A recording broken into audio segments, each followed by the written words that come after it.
नमस्कार मित्रों, live target में आपका स्वागत है। आज जो है मैं पार्टी का लेके आया हूँ सदिश तथा अदिश राशियां। तो सदिश तथा अदिश राशियों के बारे में पिछले वीडियो में मैंने बहुत थोड़ी सा बात किया था क्योंकि उसमें नेटवर्क भी नहीं था और बहुत कुछ प्रॉब्लम था। लेकिन आज जो पूरा डिटेल में बात करेंगे सदिश तथा अदिश राशियां। सदिश तथा अदिश राशियां, सदिश तथा अदिश राशियां किससे कहते हैं? तो मैं सबसे पहला टॉपिक उठाता हूँ सदिश राशि। ठीक है, सदिश राशि किसे कहते हैं? सदिश राशियां तो वे राशियां जिनमें परिमाण होता है, परिमाण के साथ साथ प्लस जो है दिशा होता है।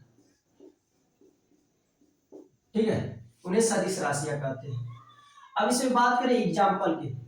ठीक है, पूरा डिटेल में हमको जाना नहीं है, नहीं तो डिटेल में जाना होता तो उसका पूरा व्याख्या जो भरपूर किया जाएगा। लेकिन यहाँ पे बस उन क्वेश्चन को हम टारगेट करेंगे जो पॉलिटेक्निक एग्जाम में आते हैं। तो सदिश में परिमाण तथा दिशा दोनों होता है।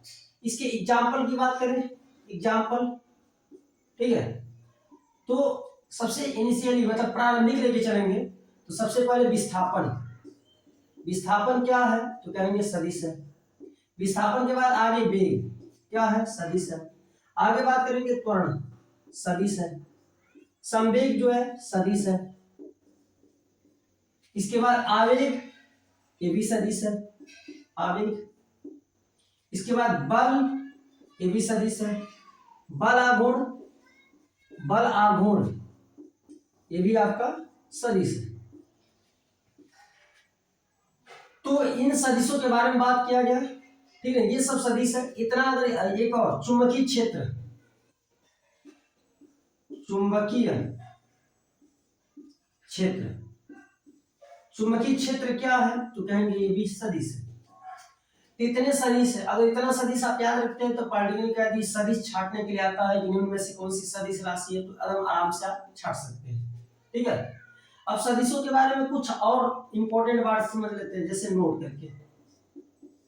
सदिश को जो है ना तीर द्वारा प्रदर्शित करते हैं।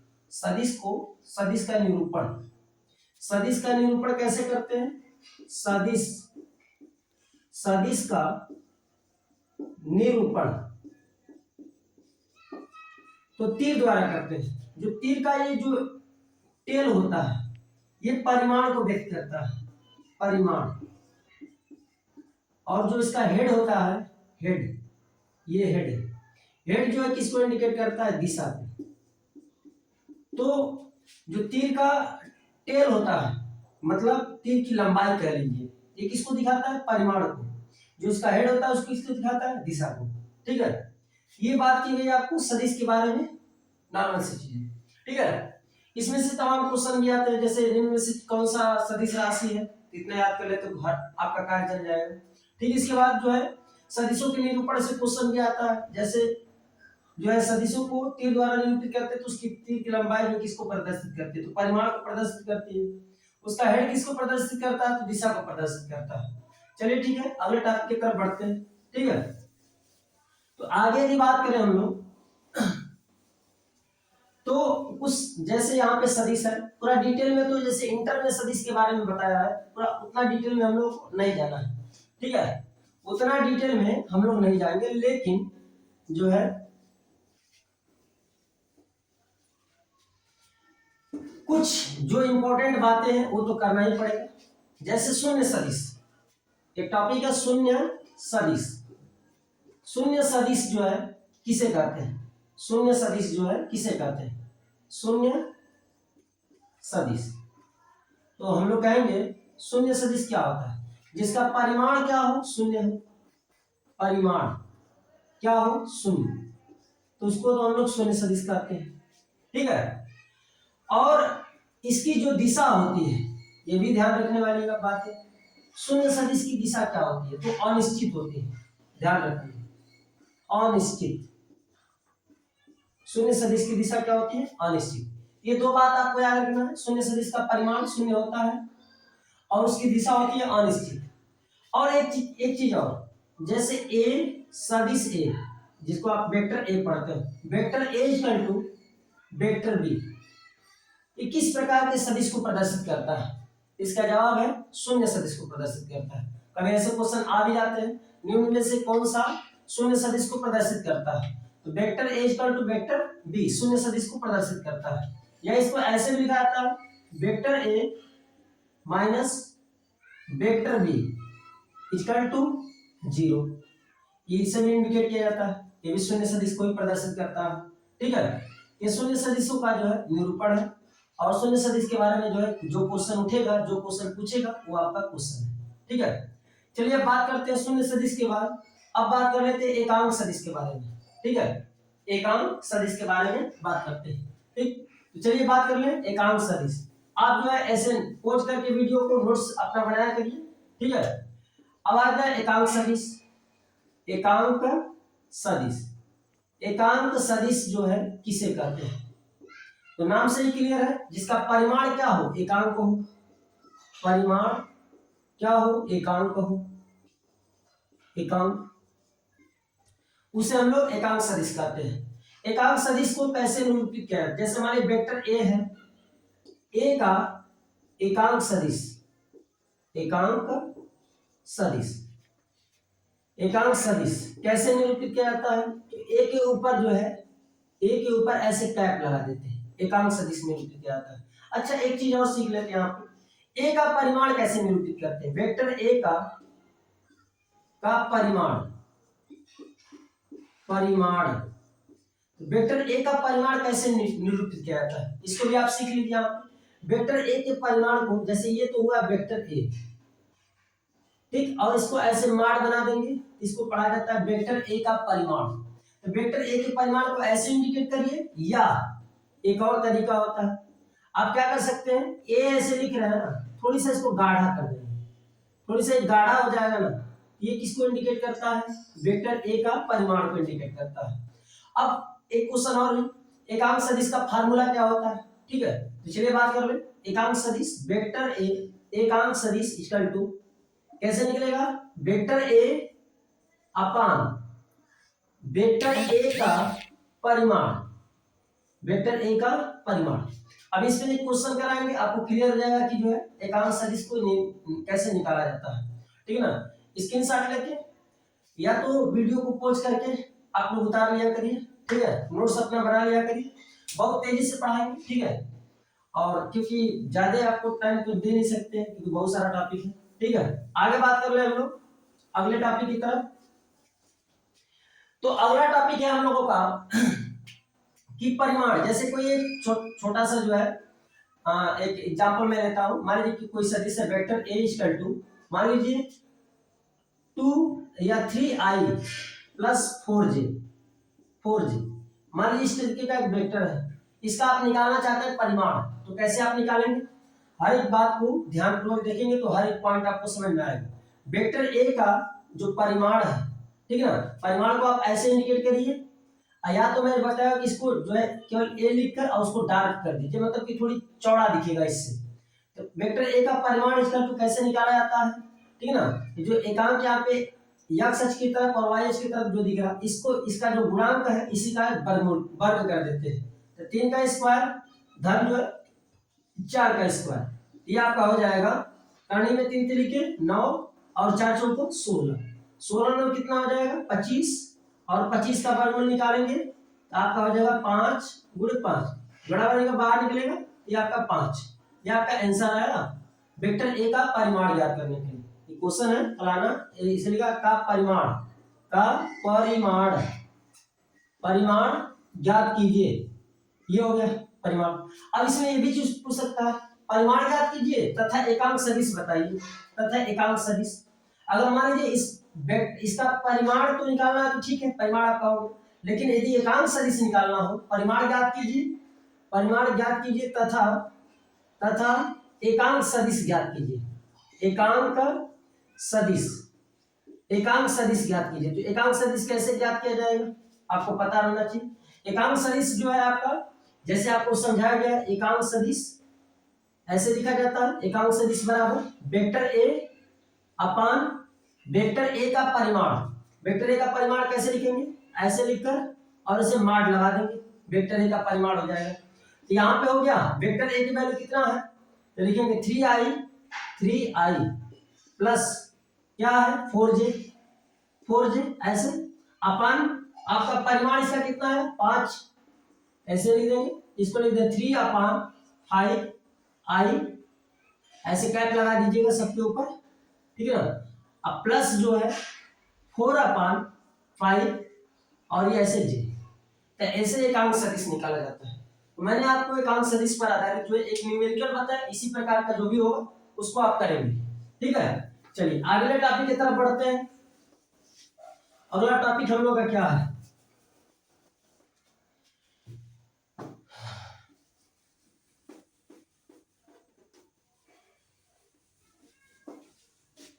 ठीक है। चलिए अगले टॉपिक की तरफ बढ़ते हैं, ठीक। अगला टॉपिक है जो है समांतर चतुर्भुज नियम, सदिशों का समांतर चतुर्भुज नियम, सदिशों का समांतर चतुर्भुज नियम, ठीक है। समांतर चतुर्भुज नियम, सदिशों का समांतर चतुर्भुज नियम क्या है, ठीक है। मान लीजिए कि ये कोई बिंदु है या ये कोई मान लीजिए कोई भी जो है मान लीजिए पिंड है, इस पर दो बल कार्य कर रहे हैं, एक बल इधर और एक बल इधर। इधर मान लेते हैं वेक्टर ए कार्य कर रहा है, इधर बल ए कार्य कर रहा है, इधर जो है बल बी कार्य कर रहा है, ठीक है। तो इसका परिणामी जो होता है ना वेक्टर आर जो है इसके बीच से कार्य करता है। मान लीजिए दोनों सदिशों के बीच का कोण जो है थीटा है, मान लीजिए दोनों सदिशों के बीच का कोण क्या है थीटा है। तो इनमें इसका परिमाण कैसे निकाला जाएगा, मान लीजिए दो बल है आपके पास, एक बल ए है एक बल बी है, या मान लीजिए एक सदिश ए है और एक सदिश बी है, इसका परिणामी जो है बीच से कार्य करता है। मान लीजिए दोनों सदिश जो है थीटा कोण पर कार्य करते हैं, इसका परिणामी कितना होगा आर इक्वल टू करनी में लिखा जाएगा a का स्क्वायर धन b का स्क्वायर धन 2ab, a ऐसे लिख दिया जाएगा इसको 2ab और ये हो जाएगा cos थीटा, ऐसे परिणाम निकाला जाता है। परिणामी जो ऐसे ज्ञात करते हैं, दो सदिशों का परिणामी कैसे ज्ञात करते हैं, मान लीजिए सदिश a है एक सदिश b है, इसका परिणामी ज्ञात करना है, परिणामी r equal to a square plus b square plus 2ab cos theta. अगर मान लीजिए ये जो परिणामी है, ठीक, और परिणामी जो है सदिश a से अल्फा कोण बनाते हुए है, तो इसमें क्या रिलेशन होता है, तो कहा जाता है tan अल्फा बराबर क्या लिखा जाता है, यदि परिणामी वेक्टर a से यदि अल्फा कोण बनाते हुए है तो उसके मतलब tan अल्फा में और उन सदिशों में क्या रिलेशन होता है, कहेंगे tan अल्फा बराबर लिखा जाएगा जब a के साथ जब कोण है इसके विपरीत लिया जाएगा, मतलब कि b हो जाएगा sin थीटा अपान क्या होगा a plus b cos theta. इस पर भी आपके न्यूमेरिकल आते हैं। ये जो है समांतर चतुर्भुज नियम के दो फार्मूले हैं, इन फार्मूलों का सबसे ज्यादा इस फार्मूले का सबसे ज्यादा यूज किया जाएगा सवाल में। अभी आपको सवाल बताएंगे तो आप देखिएगा इस फार्मूले का यूज ज्यादा होगा, ठीक है। जल्दी करिए, आप जो है वीडियो का तो पॉज कर लीजिए, आप स्क्रीनशॉट ले लीजिए।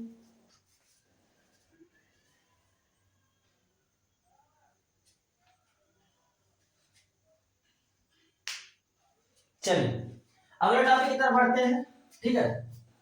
अगला टॉपिक क्या है हम लोगों का, अगला टॉपिक जो है मैं थोड़ी सा बता देता हूं, सदिशों का वियोजन आप कैसे करेंगे। मान लीजिए कोई एक परिणामी सदिश है, ये मान लीजिए कोई एक परिणामी सदिश है, ठीक है, इसका वियोजन करना है। एक x अक्ष है, x अक्ष की धनात्मक दिशा है और ये y अक्ष है। मान लीजिए परिणामी जो है x अक्ष के साथ जो है मान लीजिए थीटा कोण बनाता है।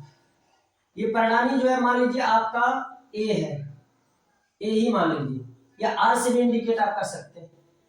तो x अक्ष की दिशा में, ये x अक्ष है और ये y अक्ष, x अक्ष की दिशा में, क्योंकि देखिए जैसे अभी इस पे सवाल बताएंगे तो आपको एकदम क्लियर हो जाएगा। केवल आप फिलहाल में आप जानिए कि कोई भी परिणामी सदिश या कोई भी सदिश है उसका दो सदिशों में वियोजन करना है, x अक्ष में वियोजन करना और y अक्ष में।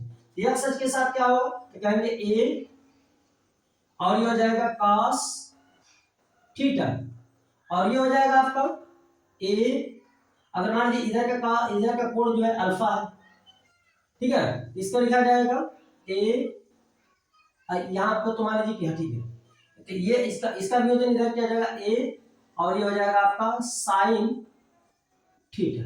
तो ये सदिशों का वियोजन है, या ये वाई अक्ष की दिशा में सदिश ए का वियोजन है, और ये एक्स अक्ष की दिशा में सदिश ए का वियोजन है।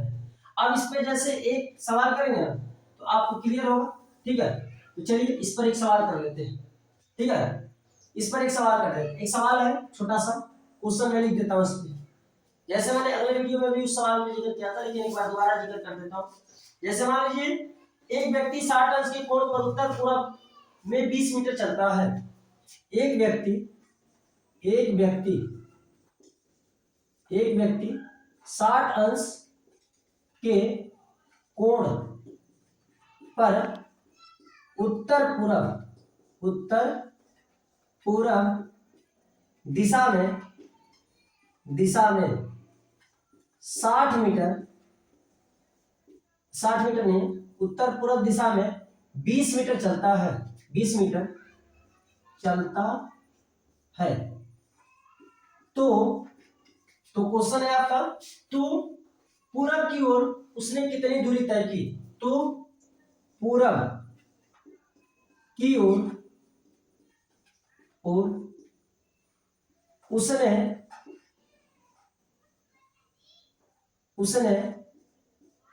कितनी दूरी तय की?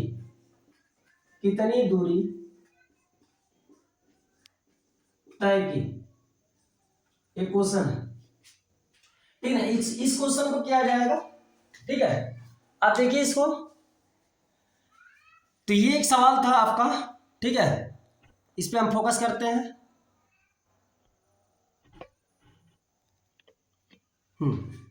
तो चलिए बात कर ले हम लोग इस सवाल पर। ये सवाल आपका क्या है? पहले दिशा का आपका ज्ञान होना चाहिए।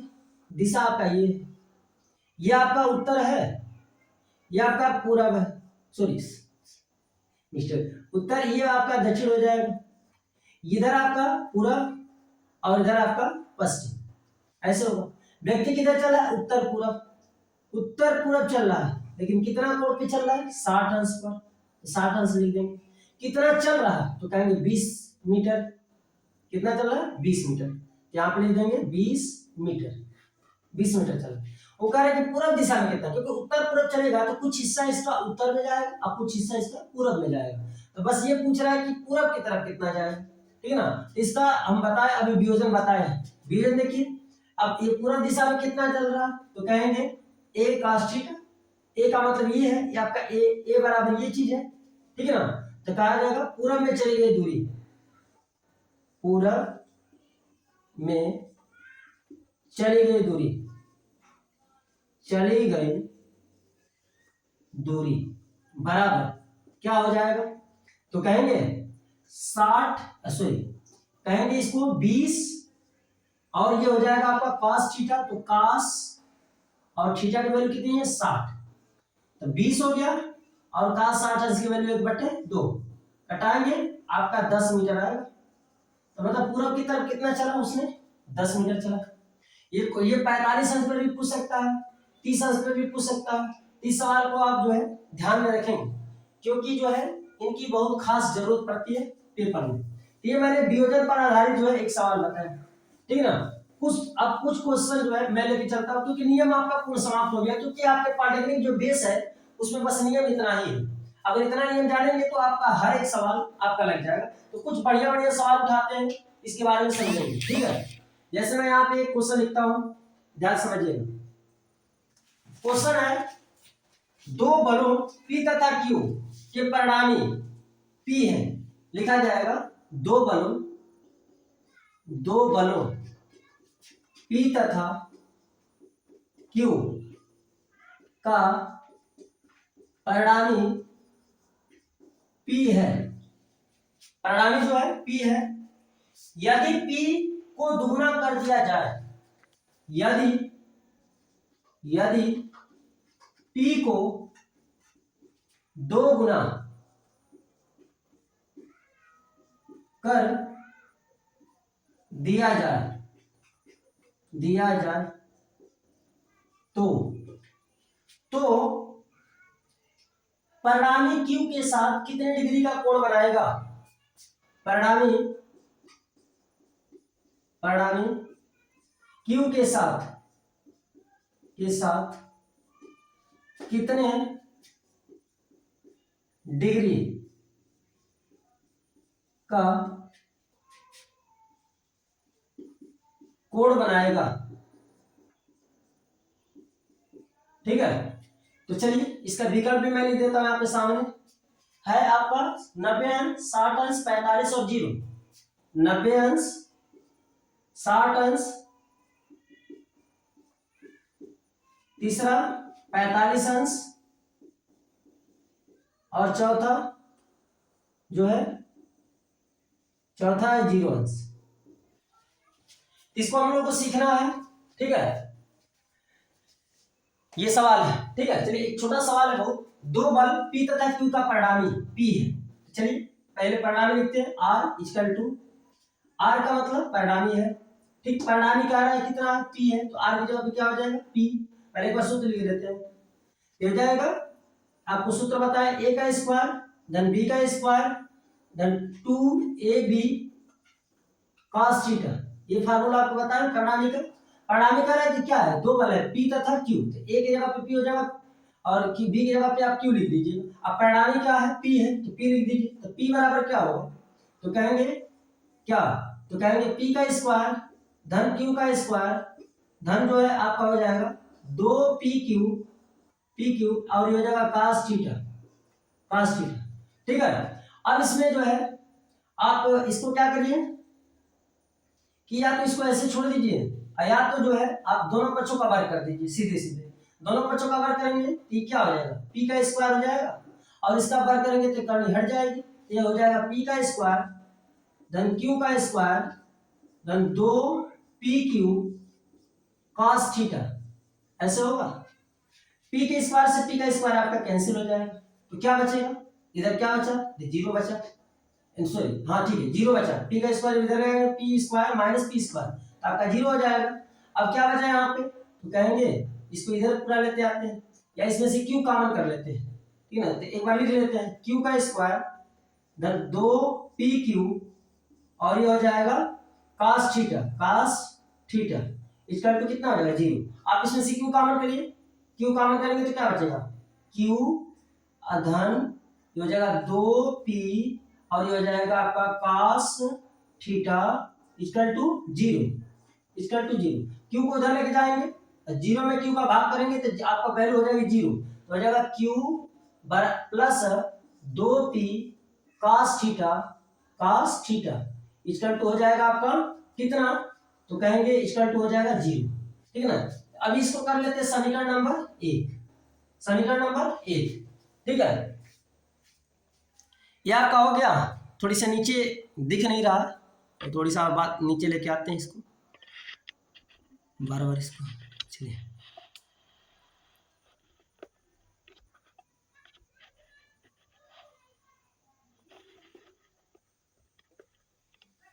तो नीचे वाला पॉइंट तो दिख नहीं रहा है, थोड़ी सा इसको मैं जो है साइड में लिख देता हूं। ठीक है, तो इसमें साइड में लिखेंगे तो क्या होगा, चलिए 2 पॉइंट मैं इधर मिटा देता हूं, नीचे की तरफ दिख नहीं रहा।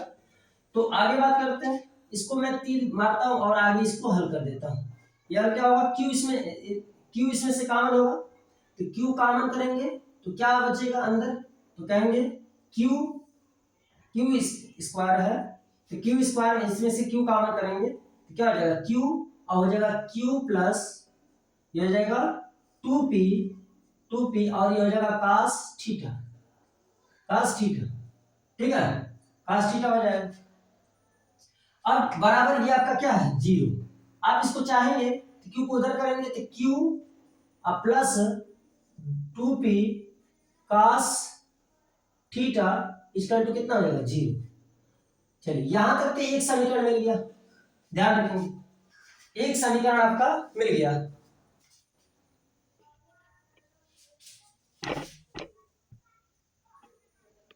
चलिए अब दिखने लगा, एक समीकरण आपका मिला। चलिए आगे बात करते हैं हम लोग। तो यहाँ से 1 समीकरण हो गया। अब आगे बात करेंगे, क्या कर रहा है कि P को दुगुना कर दिया जाए तो परिणामी Q के साथ कितना कोण बनाएगा। तो पहले इसका एक डायग्राम बनाते हैं, इसको साइड में समझाते हैं, ठीक है, साइड में जो है इसको समझाते हैं।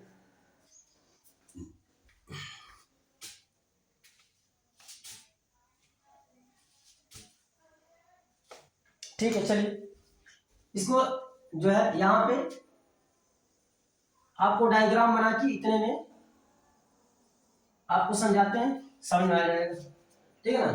शिफ्ट करने में कुछ दिक्कत है पर चलिए इतने में आपको समझ में आ जाएगा। आगे कह रहा है कि जो परिणामी P को दुगुना, कह रहा है कि परिणामी P है, यदि P को दुगुना कर दिया जाए, कौन सा सदिश P को, इस P को जो दुगुना कर दिया, पहले इसका चित्र बना लेते हैं। ये आपका एक है, इसका परिणामी है R, और R की वैल्यू, परिणामी की वैल्यू कितना दे रखा, परिणामी जो है P है, तो R बराबर P है, और सदिश क्या है, एक P है और एक कौन सा है, Q है, ठीक है ना। इसको मैं कर देता हूं Q और इसको कर देता हूं P, उससे कोई दिक्कत नहीं। कह रहा है कि यदि P को दुगुना कर दिया जाए, इस P की वैल्यू को, कह रहा है परिणामी को जो है यदि दुगुना कर दिया जाए तो जो है, परिणामी को दुगुना नहीं, ये इस P वेक्टर जो P है इसको दुगुना कर दिया जाए तो कह रहा है कि परिणामी जो P है वो Q के साथ कितना डिग्री का कोण बनाएगा। तो मैं मान लेता हूं कि अल्फा डिग्री का कोण बनाएगा। परिणामी जो है कह रहा है कि यदि P को दुगुना कर दिया जाए तो परिणामी Q के साथ, जो परिणामी Q है, जो परिणामी ये है, ये परिणामी जो है Q के साथ जो है कितना डिग्री का कोण बनाएगा। मैं तो ये कोण पूछ रहा हूं, ठीक है ना। चलिए आपको पता है tan अल्फा बराबर, आप क्या लिखते हैं बताइए, मैंने आपको सूत्र सिखा रखा है, tan अल्फा बराबर, तो मैंने बताया था कि इसके साथ कोण होगा तो इसको लेंगे, मतलब P और क्या हो जाएगा P sin थीटा बराबर नीचे हो जाएगा Q plus P cos theta, इतना है, ठीक है ना। तो tan अल्फा बराबर, चलिए अब प्रश्नानुसार क्या कहा कि P को दुगुना कर दिए, चलिए 2 को दुगुना कर दीजिए तो हो जाएगा आपका 2P और हो जाएगा sin थीटा प्रश्नानुसार, और ये हो जाएगा Q और प्लस ये हो जाएगा 2P हो जाएगा cos थीटा, ठीक है ना। तो चलिए बात करें tan अल्फा बराबर 2P, ये हो जाएगा sin थीटा बटे, अब समझिए नीचे, अब यहाँ पे दिखा Q plus 2P cos theta equal to 0, Q plus 2P cos theta equal to 0, यहाँ पे 0 रखना। आप जानते हैं किसी भी संख्या में जब 0 का भाग देते हैं तो उसकी वैल्यू आती है इंफिनिटी, जानिए इस बात, किसी भी संख्या में जब 0 का भाग देते हैं तो उसकी वैल्यू आती है इंफिनिटी। tan अल्फा बराबर हो गया इंफिनिटी। अब बात कर ले कि इंफिनिटी किसकी वैल्यू होती है, ठीक है ना। तो यदि आपको ट्रिग्नोमेट्री पढ़े हैं और अच्छे से आप पढ़े तो आपको जरूर पता होगा tan अल्फा बराबर tan कितने डिग्री का मान जो है इंफिनिटी होता है, तो कहेंगे tan 0 का मान जो है इंफिनिटी होता है, सॉरी tan 0 का मान नहीं, tan 90 का मान, तब tan 90 का मान क्या होता है इंफिनिटी, तो tan से tan आपका कट गया, अल्फा बराबर हो गया 90 डिग्री। तो ये आपका आंसर जो है 90 डिग्री जो दिया है ये आपका सही है। तो ये इस प्रकार से सवाल लगेगा, ठीक है। चलिए नेक्स्ट सवाल की तरफ चलते हैं, अगले सवाल की तरफ आप पोज करके स्क्रीनशॉट करके जो है लिख लिया करिए, ठीक है। चलिए एक सवाल और लिखते हैं, ठीक है। एक सवाल है 12 न्यूटन तथा 5 न्यूटन के दो बल अल्फा कोण पर कार्यरत है, परिणामी 13 न्यूटन अल्फा का मान ज्ञात कीजिए। देखिए क्वेश्चन है 12 न्यूटन तथा 5 न्यूटन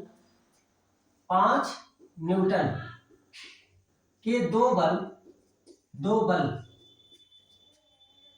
एक दूसरे से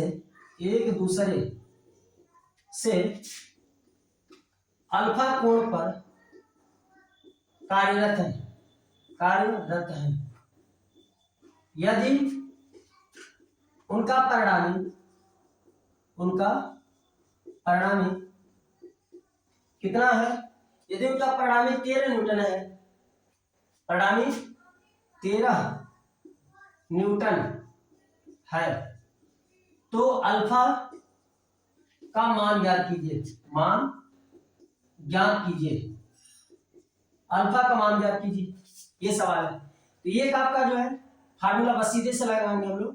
परिणामी आर इक्वल टू परिणामी कितना, एक पहले सूत्र लिख देते हैं, ए का स्क्वायर एंड बी का स्क्वायर एंड 2ab और जगह cos थीटा, ठीक है।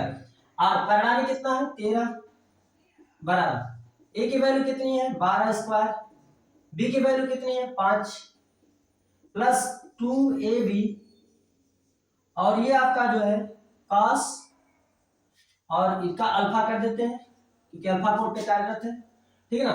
तो इसका दोनों पक्षों का स्क्वायर करेंगे तो यहाँ पे हो जाएगा 2ab का वैल्यू रखेंगे हम लोग, 2a का वैल्यू 12 और b का वैल्यू कितना है 5, हो जाएगा दोनों पक्षों का वर्ग करेंगे तो 13 का स्क्वायर बराबर यह जाएगा, तो इसका भी स्क्वायर करेंगे तो करनी हट जाएगी, ये हो जाएगा 12 बराबर 144 144 प्लस ये हो जाएगा आपका 5 5 25 अब प्लस 12 5 60 और 60 गुना 120 cos अल्फा हो जाएगा। अब इसको जोड़ देते हैं, इसका वर्गमूल कर देते हैं, 13 3 169, ठीक है ना। ये आपका हो जाएगा 5 4 9 4 2 6 5 4 9 4 2 6 ये भी 169 हो गया प्लस 120 cos अल्फा, यहाँ पे कर देंगे 169 को लेके 169 माइनस 169 ये आपका जीरो हो जाएगा 120 cos अल्फा। अब 169 के घटाएंगे तो जीरो हो जाएगा, अब इसको लेके भाग कर लेंगे बटे 120, इधर क्या बच गया cos अल्फा। आप जानते हैं जीरो में किसी संख्या का भाग देने पर जीरो आता है, जीरो में किसी संख्या का भाग दिया जाए वैल्यू क्या आता है जीरो, ये आपका हो जाएगा जीरो बराबर cos थीटा या अल्फा लिख रहे तो अल्फा लिख जाएंगे अल्फा अल्फा। अब cos कितने अंश का मान जीरो होता है, cos जो है कितने अंश के वैल्यू जो है जीरो होता है, ठीक है ना। तो कहेंगे cos 90 अंश की वैल्यू जो है जीरो होता है, cos 90, ठीक है ना। यहाँ पे मैं लिख देता हूं सारे cos की वैल्यू, ठीक है ना। cos यहाँ पे जीरो अंश की वैल्यू 1, cos 30 अंश की वैल्यू कौड़ी में 3/2, cos 60 अंश की वैल्यू 45 लिख देता हूं, 45 अंश की वैल्यू 1/कर्ण में 2, cos 60 अंश की वैल्यू हो जाएगा 1/2, ठीक है ना। ऐसे ही करेंगे cos 90 अंश की वैल्यू तो यहाँ पे हो जाएगा आपका जीरो अंश है 30 अंश है 45 है 60 है 90 है, तो 90 की वैल्यू कितना आ जाएगी जीरो, ठीक है ना। तो ये होता है आपका क्या cos कितने अंश की वैल्यू, तो ये ले दें cos 90 बराबर cos अल्फा, ठीक है ना।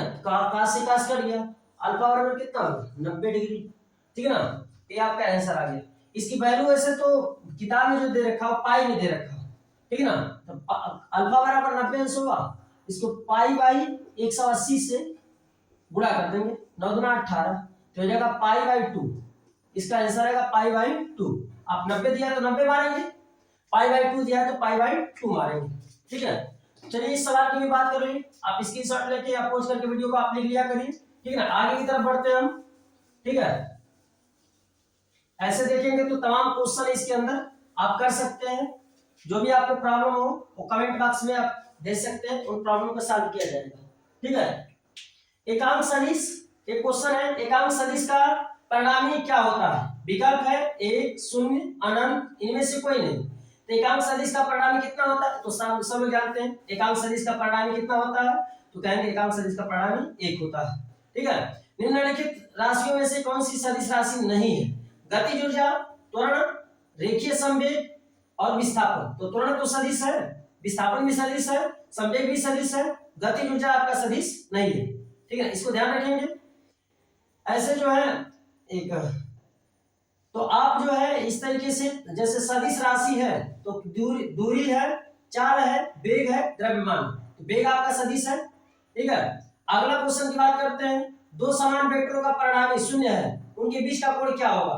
दो समान वेक्टरों का परिणामी जो है शून्य है, उनके बीच का कोण बताइए।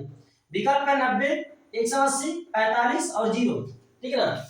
कह रहा है कि दो सदिशों का, दो वेक्टरों का परिणामी सदिश शून्य है।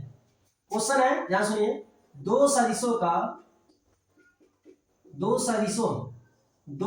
सदिशों का परिणामी,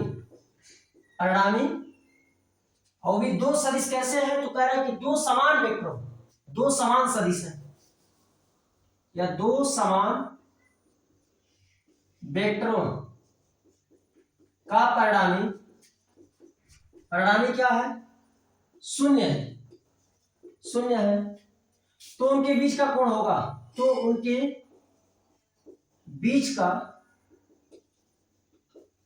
कोण होगा, ये सवाल, उनके बीच का कोण होगा, ठीक। तो कह रहा है कि आर इक्वल टू लिखेंगे करने में A square then B square then 2ab cos theta. अब कह रहे दो समान वेक्टर, ए भी ए है, बी को भी ए कर देंगे, क्योंकि समान वेक्टर की बात है, इसका परिणामी क्या है, शून्य है, तो आर की जगह शून्य कर देंगे, इसको कर देंगे ए का स्क्वायर, धन फिर इसको भी समान वेक्टर है, सबको एक राशि में करेंगे, बी को भी कर देंगे क्या, ए का स्क्वायर, धन हो जाएगा 2 और ए इंटू फिर क्या होगा ए, फिर इसके बाद cos थीटा, ठीक है ना। अब क्या करते हैं, इसको हल कर देते हैं, तो हो जाएगा ए स्क्वायर, तो 2a का स्क्वायर और ये प्लस, ये हो जाएगा प्लस 2 और ये भी हो जाएगा a का स्क्वायर cos थीटा। अब क्या कर, दोनों पक्षों का वर्ग कर देते, करनी हट जाती है, ठीक है ना। ये हो जाएगा 0 बराबर, ये हो जाएगा 2a का स्क्वायर, देन जो हो जाएगा 2 और ये हो जाएगा आपका a का स्क्वायर और ये हो जाएगा cos थीटा। अब 2a का स्क्वायर इधर लेके आते हैं, तो माइनस 2a का स्क्वायर होगा और बटे जगह 2a का स्क्वायर cos थीटा, ठीक है ना। अब इधर कर लेंगे माइनस 2a का स्क्वायर बटे 2a का स्क्वायर बराबर देगा cos थीटा। 2a के स्क्वायर से 2a का स्क्वायर कट गया, बराबर माइनस 1 आ गया cos थीटा। अब cos कितने अंश की वैल्यू माइनस 1 होता है, तो कहेंगे cos 180 अंश की वैल्यू, तो आप लेंगे cos 180 अंश बराबर हो जाएगा cos थीटा। तो आपका cos से cos कट गया, थीटा इक्वल टू कितना आया 180, ये आपका आंसर है, ठीक है ना। तो ध्यान रखते जाएंगे इन सब क्वेश्चनों को, ये छोटे छोटे प्रश्न होते हैं लेकिन बहुत ही शानदार प्रश्न होते हैं, ठीक है। आप वीडियो को पोस्ट किया कर लिया करिए, या तो स्क्रीनशॉट ले लिया करिए, ठीक है। वीडियो को पोस्ट किया करिए और या तो स्क्रीनशॉट ले लिया करिए। देखिए ये जो है आपका थीटा इक्वल टू कितना होगा, तो कहेंगे थीटा इक्वल टू 180, ठीक है ना। तो चलिए अगले नेक्स्ट प्रश्न की तरफ चलते हैं और उसको हल करते हैं। मतलब सदिश का जो भी बढ़िया प्रश्न है उसको हल किया जाएगा। एक बहुत ही बढ़िया प्रश्न है, पी तथा क्यू परिमाण वाले दो सदिश। क्वेश्चन है पी तथा क्यू परिमाण वाले दो सदिश क्या, थोड़ी सी इसमें स्याही डालते हैं ना, थोड़ी हल्का हो गया, ठीक है। कह रहा है कि पी तथा क्यू परिमाण वाले दो सदिश, ठीक, दो सदिश क्या है, ठीक है, दो सदिश है, दो सदिश के अधिकतम तथा न्यूनतम परिणामी।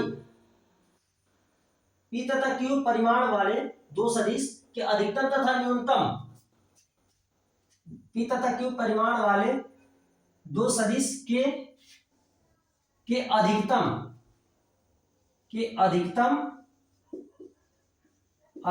तथा क्या न्यूनतम, अधिकतम तथा न्यूनतम परिणामी का परिमाण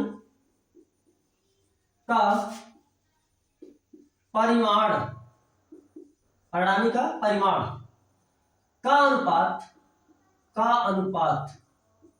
अनुपात 3 संबंधित 1 है, तो क्वेश्चन क्या पूछा है, निम्न में कौन सा संबंध सही है, निम्न में कौन सा कौन सा संबंध सही है, संबंध सही है, ठीक है, इनमें से कौन सा संबंध सही है, ठीक है। तो ये जो है आपका क्वेश्चन है, ठीक है, इसको हल करते हैं। अच्छा संबंध में मैं लिख दूं थोड़ी सी जानकारी के, P बराबर Q, एक ये रिलेशन दिया पहला विकल्प, दूसरा विकल्प है पी क्यू बराबर 1, पी क्यू बराबर 1, अगला विकल्प है P बराबर 2Q, तीसरा है P बराबर है 2Q, ध्यान रखेंगे। और अगला है हम लोगों का इनमें से कोई नहीं, चौथा है कोई नहीं, मैं लिख देता हूं कोई नहीं। आपको बताना है कौन सा संबंध से होगा।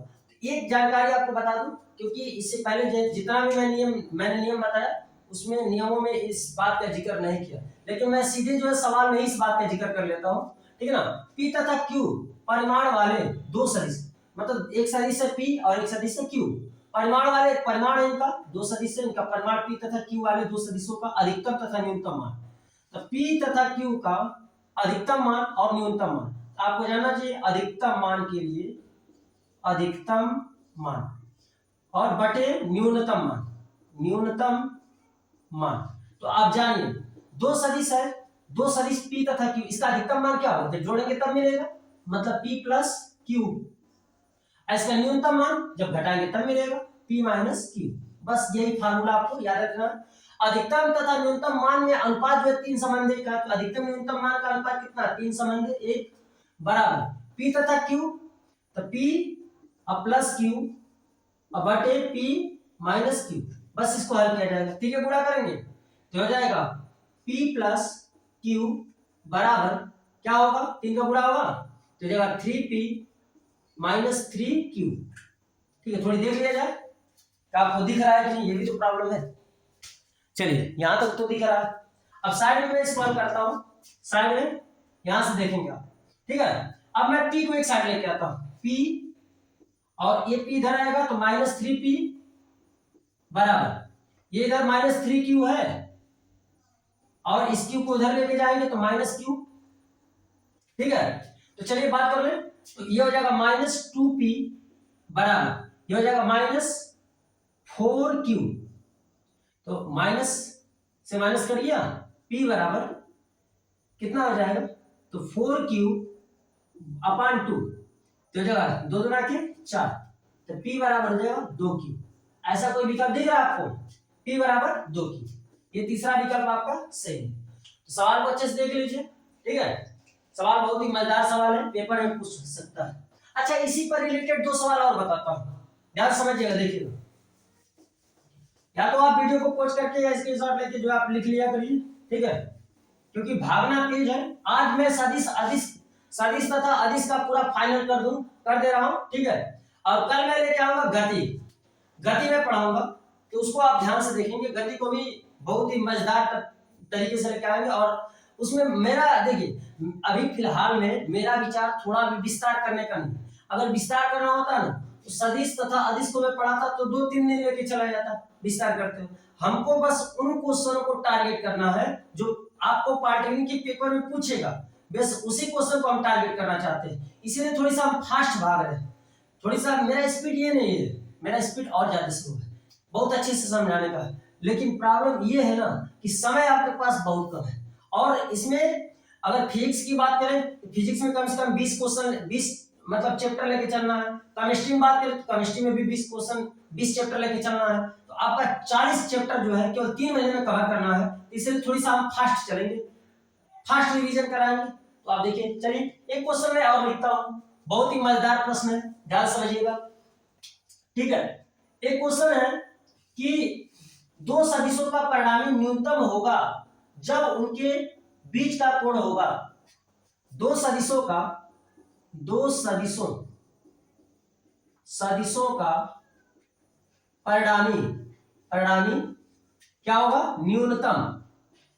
न्यूनतम होगा। दो सदिशों का परिणामी क्या होगा, दो सदिशों का परिणामी न्यूनतम होगा, दो सदिशों का परिणामी न्यूनतम होगा जब उनके बीच का कोण होगा, कोण होगा। दो सदिशों के बीच, दो सदिशों का परिणामी न्यूनतम होगा जब उनके बीच का कोण होगा। तो कुल मिला के दो सदिशों के बीच का कोण पूछा है जब उसका परिणामी न्यूनतम होगा। तो मैंने आपको दो सदिश कोई भी ले लेते हैं, उसका परिणामी मैं बता चुका हूं कि न्यूनतम जब परिणामी होता है तो क्या लिखते हैं, p माइनस क्यू लिखते हैं। वो सिंपल सा फार्मूला है, ठीक है ना। जब परिणामी न्यूनतम होगा, परिणामी, देखिए मैं हल कर रहा हूं, ध्यान समझिएगा। परिणामी जो है न्यूनतम, न्यूनतम होगा अगर दो सदिशों का, तो क्या होगा, मैं दो सदिश मान लेता हूं, एक सदिश p और एक सदिश q। तो उसका परिणामी r इक्वल टू कितना होगा, तो कहेंगे p माइनस q, क्योंकि न्यूनतम होगा तो p माइनस q, अधिकतम होगा तो p प्लस q। बस इसके बाद तो प्रॉब्लम सॉल्व हो जाएगा। मैं दो सदिश मान लेता हूं, माना एक सदिश p है तथा दूसरा सदिश क्या है, q है।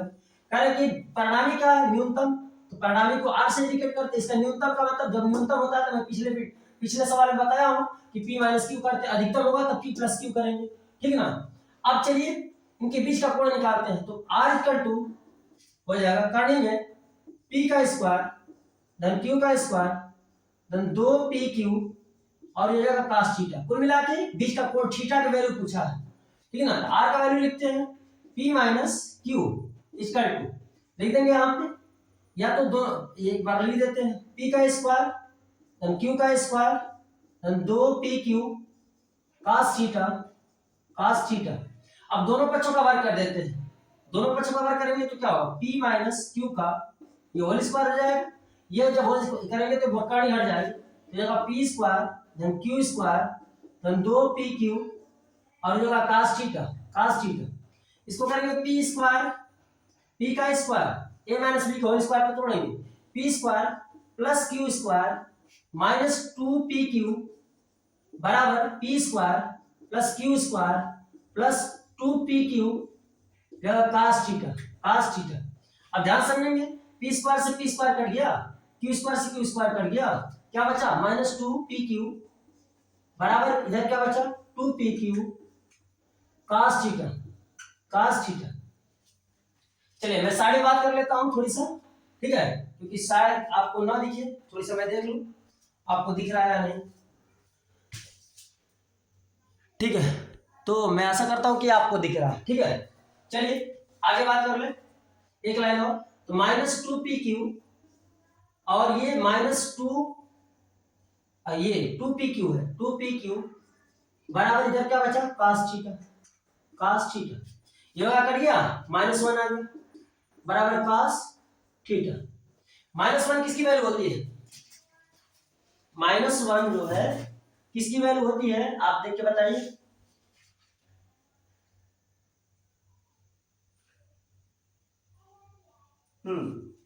तो यहां पे 180, तो यहां पे जाएगा cos, वैसे तो एक बार आया था सर, ठीक है, cos 180 बराबर cos थीटा, तो cos से cos कट गया, तो थीटा इक्वल टू कितना आएगा 180। बस आपको मेन पॉइंट याद रखना, -1 जो है किसकी वैल्यू होती है cos, तो याद रखेंगे तो आपका सवाल हो जाएगा। जैसे आपने बोला है कि दो सदिशों का परिणामी न्यूनतम होगा तो उनके बीच का कोण क्या होगा, उनके बीच का कोण 180 अंश होगा, ठीक है ना। अब इसको पाई में आंसर बताएंगे, बता सकते हैं 180 गुणे पाई बाई 180, 180 से 180 कट जाएगा बराबर पाई। अगर ऐसा पाई में दिया है तो पाई मारेंगे, अगर ऐसे दिया है तो नाम में 180 मारेंगे, ठीक है ना। तो यहाँ पे लिखा है दो सदिशों का परिणामी न्यूनतम होगा तो उनके बीच का कोण होगा, ये भी तो बोल सकता है। देखिए मैं सवाल थोड़ी सा चेंज कर रहा हूँ, और इसका इसे हल करके और इसका जवाब जो है आप कमेंट बॉक्स में जरूर दीजिएगा, ठीक है। मैं केवल सवाल लिख देता हूं, आप इसी बेस पे लगाइएगा, थोड़ी सा मैं हिंट भी कर दूंगा, ठीक है, थोड़ी सा मैं हिंट भी कर दूंगा उसके बारे में। चलिए देखिए, तो ये आपका जो है दो सदिशों का परिणामी न्यूनतम की जगह पे मैं कर देता हूं अधिकतम, अधिकतम मैं कर देता हूं अधिकतम, अधिकतम, तो उनके बीच का कोण क्या होगा, तो अधिकतम के लिए क्या होगा, मान लीजिए एक सदिश मान लेते हैं p और एक सदिश मान लेते हैं q, ठीक, तो उनका अधिकतम वैल्यू, अधिकतम तो मैं बताया हूं, अधिकतम परिणामी अधिकतम कब होता है, जब उनका योग करेंगे, ठीक है। ये हो जाएगा आपका p प्लस q।